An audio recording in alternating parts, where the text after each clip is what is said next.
O Bhagavad Gita, by which Arjuna was illumined by Lord Krishna himself, and which was composed of 18 chapters within the Mahabharata by the ancient sage Vyasa. O Divine Mother, destroyer of rebirth, who showers the nectar of oneness upon us, O Bhagavad Gita, my affectionate mother, on thee I meditate. All the Upanishads are the cows. The milker is the cowherd boy, Krishna. Arjuna is the calf, and people of purified intellect are the drinkers. The milk is the supreme nectar of the Gita.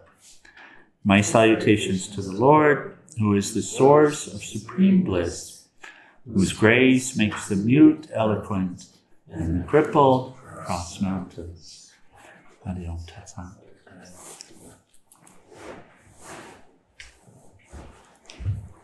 So we have a couple of open seats over here if someone would like to be closer.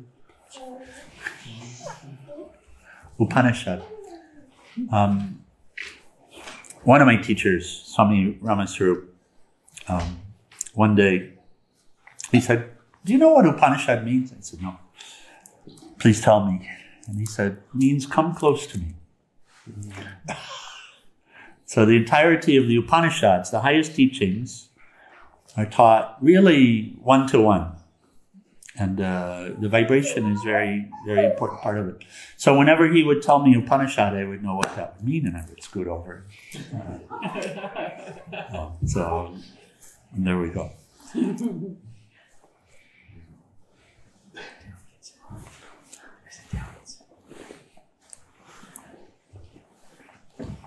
Okay. So we're in the 18th chapter, the last chapter of the Bhagavad Gita, the last discourse in the great dialogue between Lord Krishna and Arjuna, which is really our story. It's the hero's journey. Bhagavad Gita describes the hero's journey, but it lays it out in a way for us to take it. It's the most practical teaching. It is the Upanishads. In the prayer that we just repeated, the Upanishads are the milk, yes? Krishna is the milker. The Upanishads are the cows. Yes, Upanishads are the cow, thank you. Okay, very good. That's tough because it has to be in context. I would have to start that again to get to the right line. So thank you.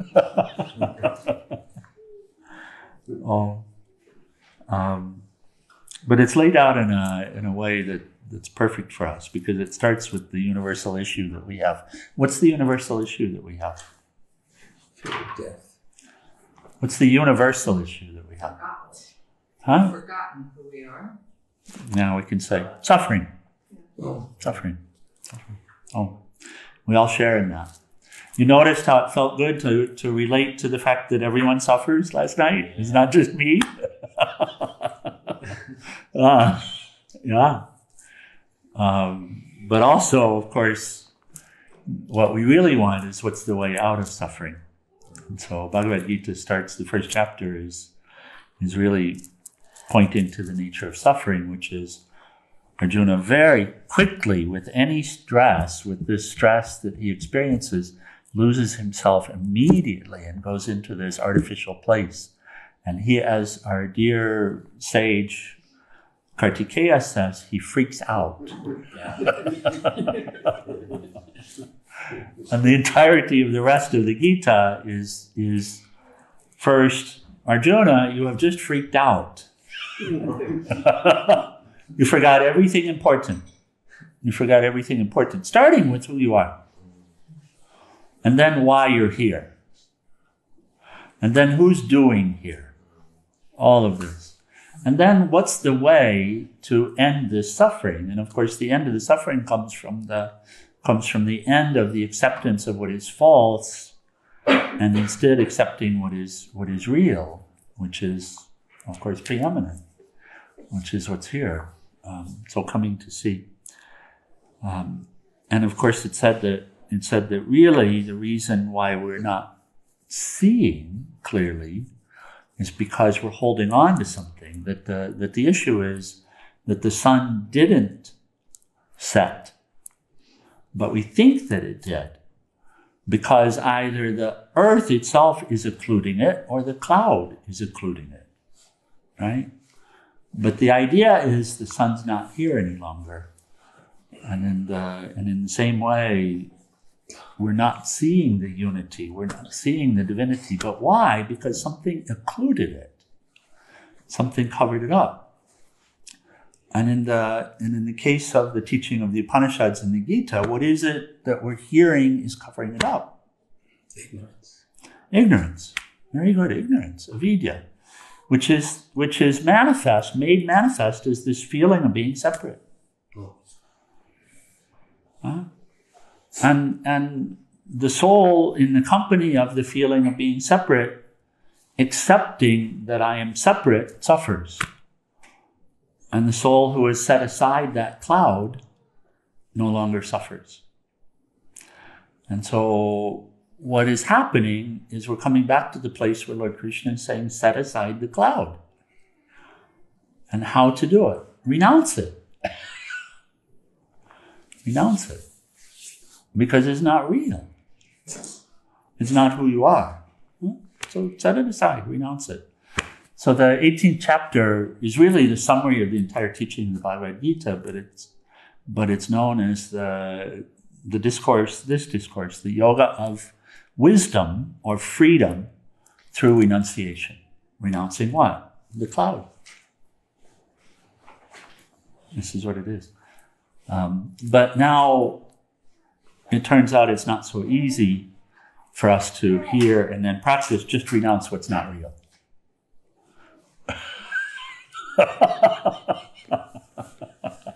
Because still caught up in the delusion, we'll all have our own ideas of what that is. So Lord Krishna is being very, very specific here about what renunciation is and what renunciation will aid us, what renunciation will help us. Because we want to renounce what's causing pain. But we think what's causing pain is the person that's screaming at me, or the situation that's going on around me, or the difficulty that I'm dealing with in my life. We think that, and that's the story of Arjuna. He first wants to renounce his duty. That's what he wants to renounce. He says, well, I know what's causing the problem.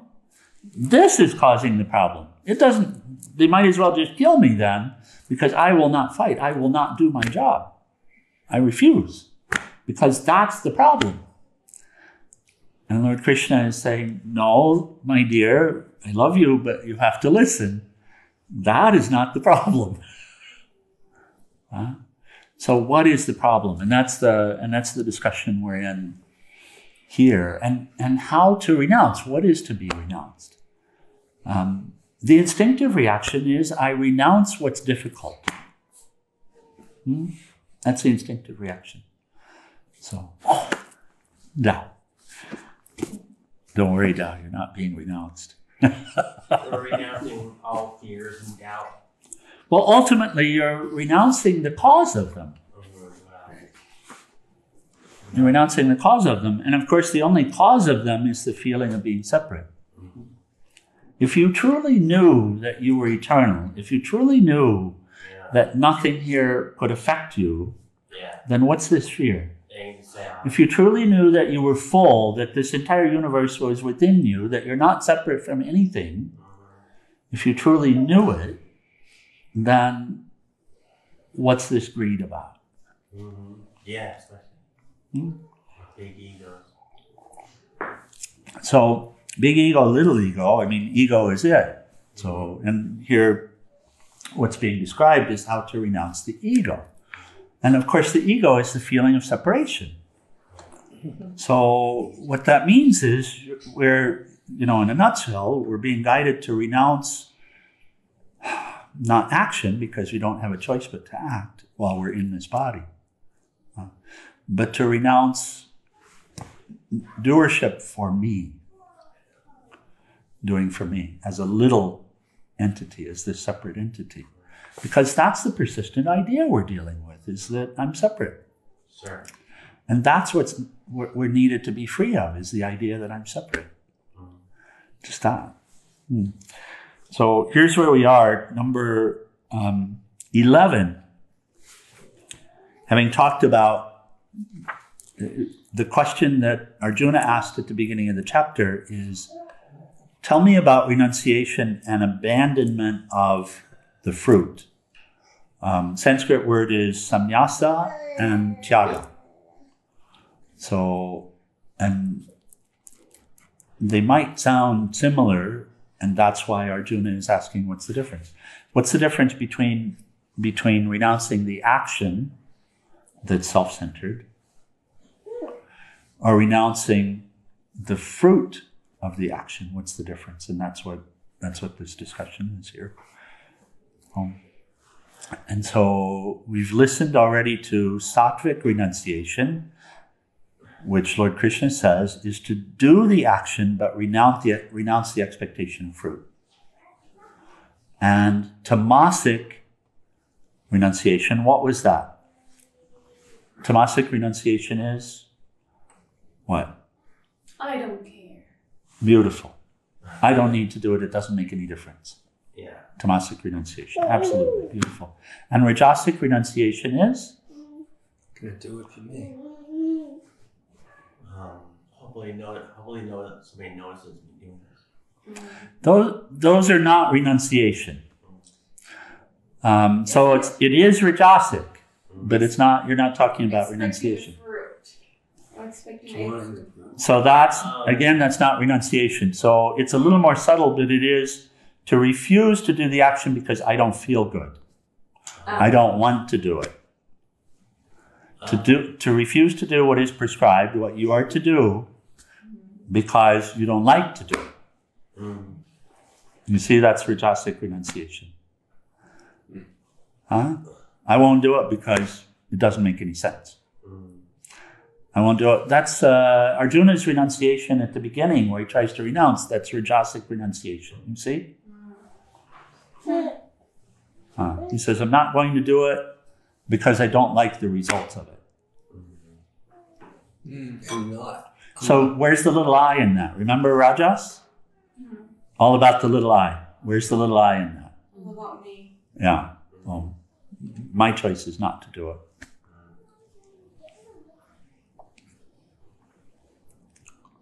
But it's his duty. And we even had some discussion about duty yesterday. That which is placed in front of you, which you are capable of, is your duty.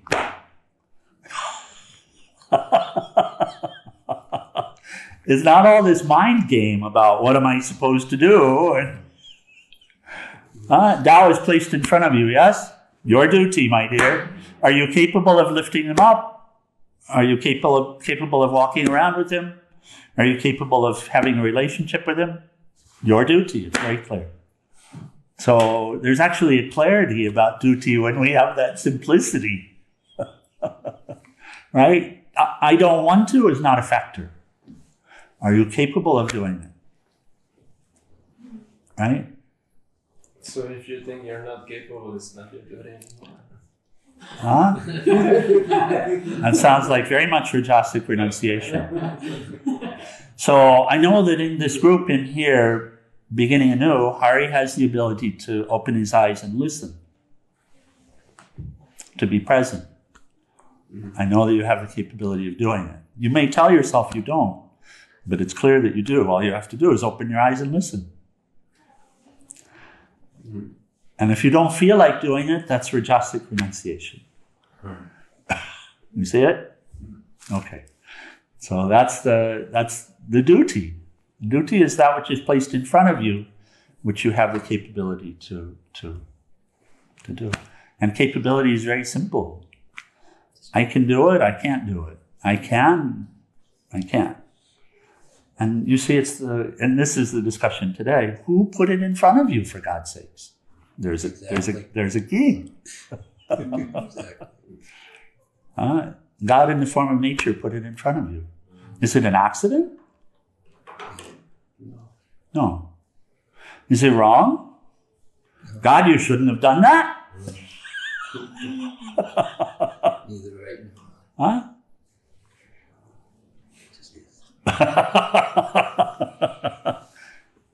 That argument we have a lot. That's where I say this is wisdom that comes through. That's all. If you want to be angry, or if you want to argue with God. Recognize who you're really arguing with. Huh? Recognize who you're really telling no. Huh? No, Lord, I will not do it. You should not have done this. You are a bad Lord today. Down. I refuse. You should know I'm sick. Come on, what are you doing this for?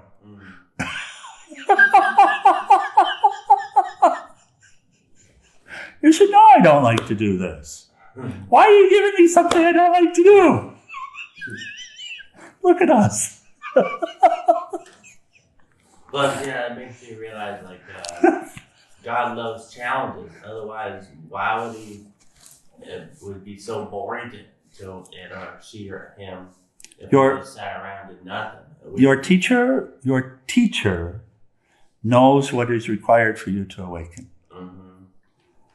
And we come to see that we grow the most in the most difficult, challenging situations. Yes? Oh. And the only way to learn that you are capable of something is what? To do it. To try it. To do your best. Isn't it? And how will you learn if you can or not?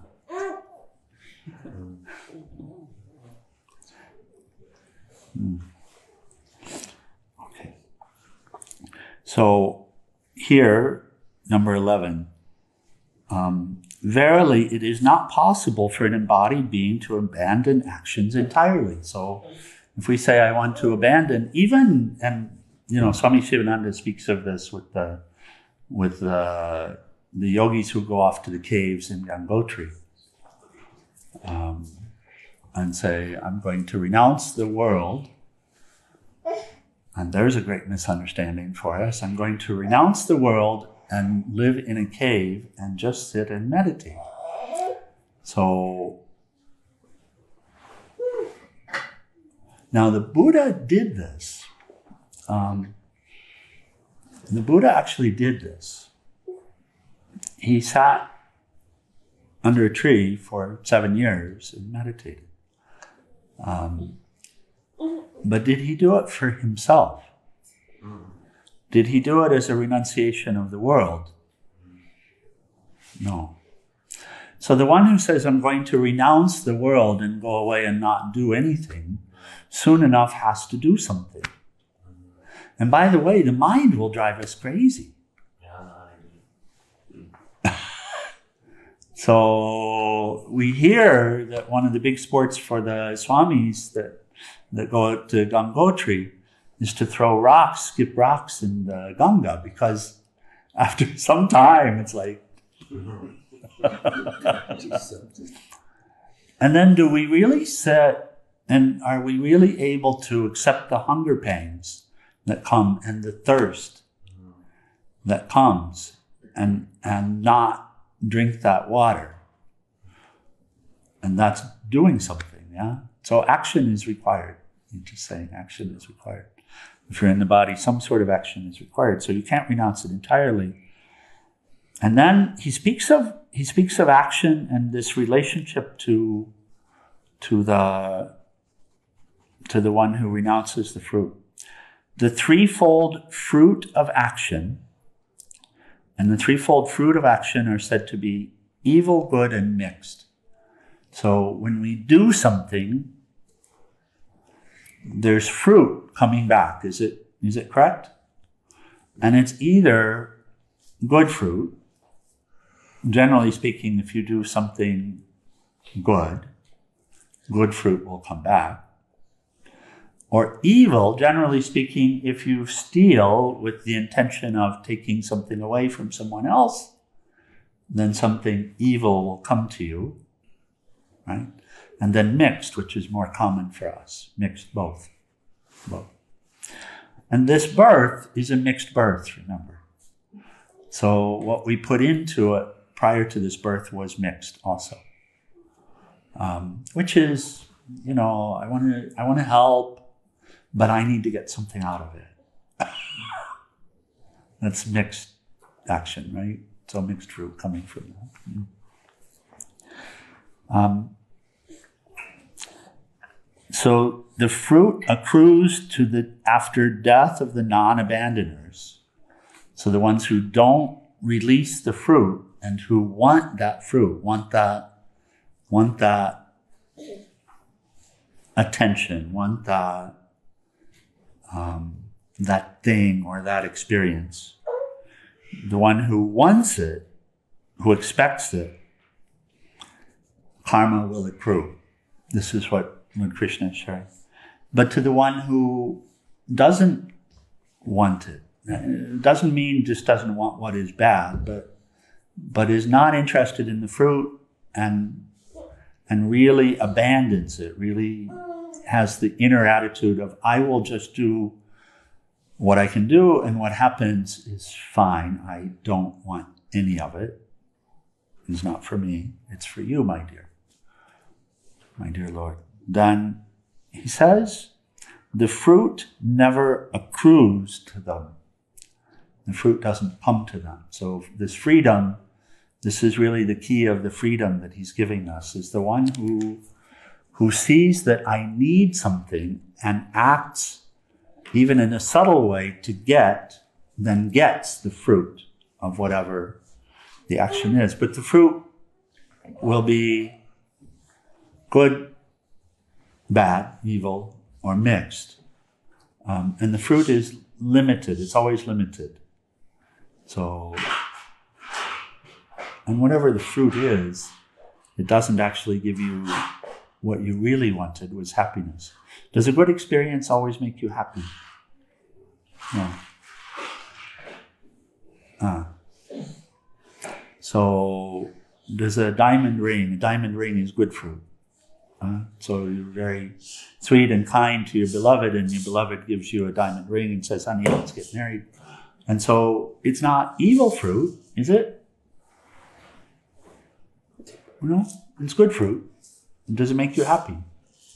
For a moment. But then,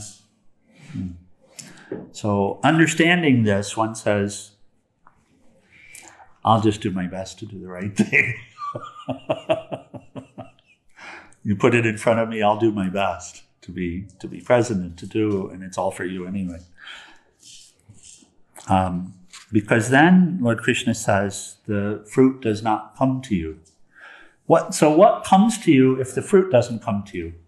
It's a very simple answer, but see if it comes. What comes to you if the fruit doesn't come to you? Just realized it. Just realizing Nothing. Nothing comes to you. Nothing comes to you. seeing what's going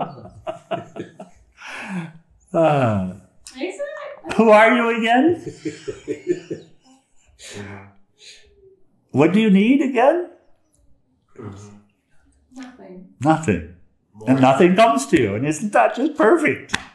There is still something, because nothing is something. No thing. I just feel No thing. Yeah. No thing. That's, No thing. No veil. No yeah, tossing. Okay. No veil. No tossing. So is it also like Nothing covering the truth. Sorry? Is it also like wholeness? Wholeness. Fullness. Yeah, not dividedness, not splitness. The Buddha helps with this one because he was walking after his meditation. He came back to teach, to share the Dharma, and so people would ask him, "What did you get?" Because he was so bright afterwards, so light. I mean, really light, like. Light in the eyes, light in the expression, light in the face. People would see him and say, "Oh my God, who are you? What are you? Are you a God? Are you this? Are you that?" And he said, "No, I'm just awake." I'm just awake. That's all. So embodied that freedom. And people would say, what did you get from it?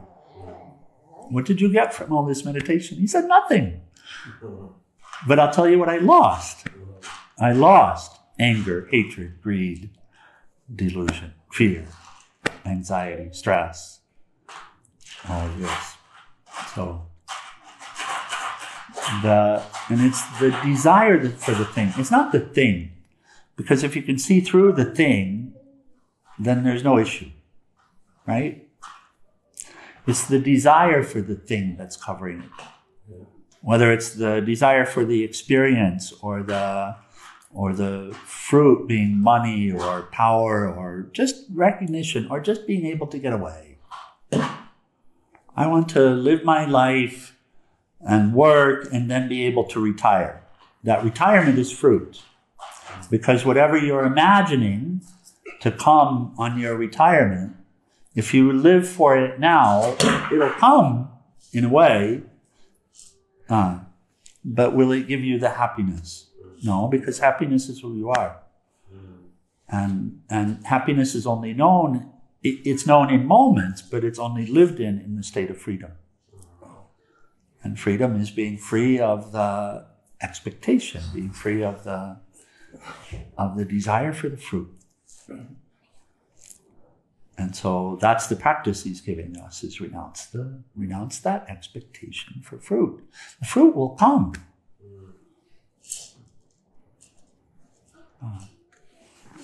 And you can just buy fruit any altar. Kartikeya, my dear sage. Okay, I'm going to read this commentary from Swamiji on these two sutras, 11 and 12. It's God's will that has brought spirit and matter into being. It is His will that sustains this world play by the projection of His apparent diversity. The universe dances to His tunes. The individual's own body and mind, being part of the universe, are caught up in this cosmic dance. Who but God Himself can stop it?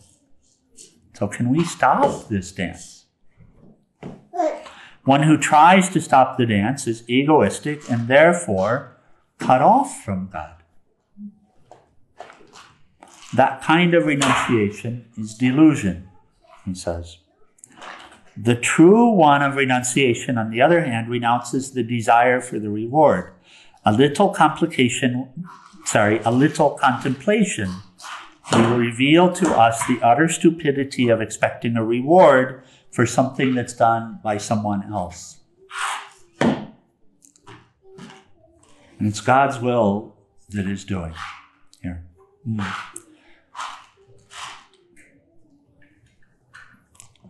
So to expect a reward for something that's done by someone else with his instrument, which is the individual soul, with the help of objects of his creation. What did we create here?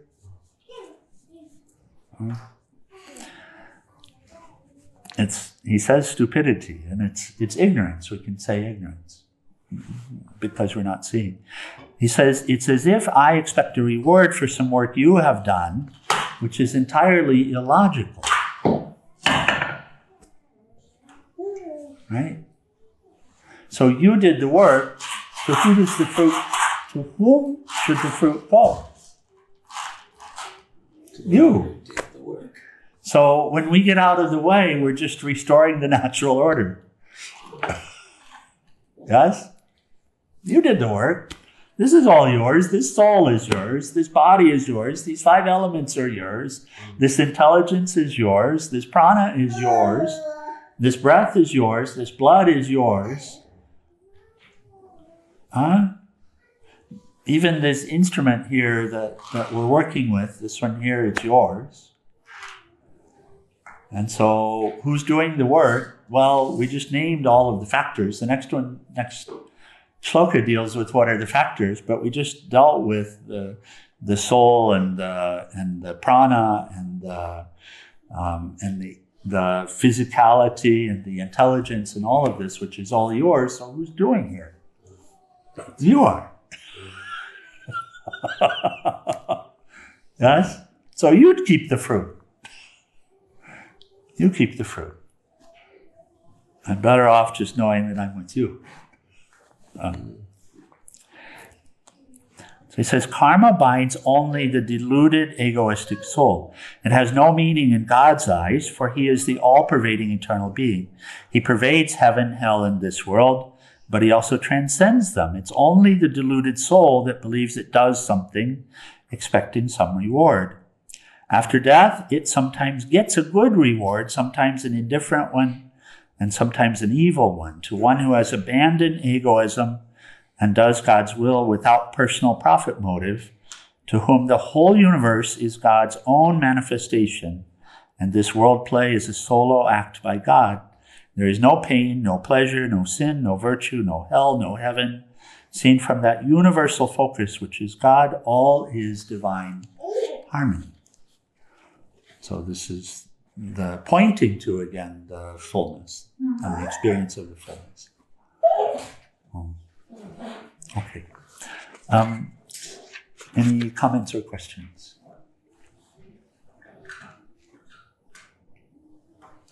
You asked a very good question, dear Jules. It was a very good question. Very good observation. Hara? Shivadas? Sage Kartikeya? Well, I kept thinking, is it wrong to look forward to future medical technology? Nothing's wrong. It's not that. It's delusion. Mm-hmm. It's delusion. So the medical technologies of the future are developed by whose instruments? Right. So there's somebody else making them. No, I mean they're developed by whose instruments? Whose instruments are developing them? Yeah. So let them be. Why? You see, if you look forward, you place the happiness that is now in your future. Right. But if you recognize now that what makes those in the future has made this now, and allow yourself to be present in the now with what's really here, then happiness is here. It's not somewhere else. So this is why the guidance is always be here now. Be here with what's here now. It doesn't mean that you don't have to make plans for the future, but to have a plan that includes your happiness in the future is delusion. You don't know what's going to happen. And to pin your happiness on what's going to happen, that's delusion. Yeah. So, of course, work for benefit. And if you work now, the fruit of that action is in the future. But if you simply apply it and let God have that, whatever comes from that, then you're allowed to be here now. Good question, Kartikeya. Okay, we close. Final prayers and arati. Page 174.